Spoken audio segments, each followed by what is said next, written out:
Lami kita tarik interview nam ta kane kapus jong kepada po MEECL kepada kontrak basis te kalau ada postpone sisin de menta kalami biang kapus kedon kumba live undur tali kontrak basis mo kane te walk in interview nam ta kane ka tulop kandai khat sanajar sanspa shibanai te ngada betu sisin ba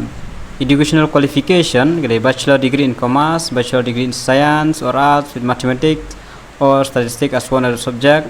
and a bachelor degree in business administration with specialization in financial management. Kini gilaban apply. Place of interview for Garo Hill District will be on 8 July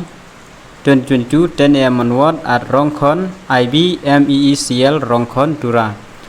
And for Khasi, Jaintia and Ribhoi District at Lumjing Shai Guest House MEECL Short Round Road is Khasi Hill District will be on 12 July 2022 10 a.m. onward. Kan mama te nam ta kane amnot kam le phiaban shura ekas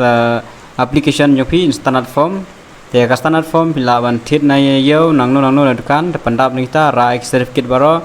along with original te nam ta ki bala zero guru bulang haju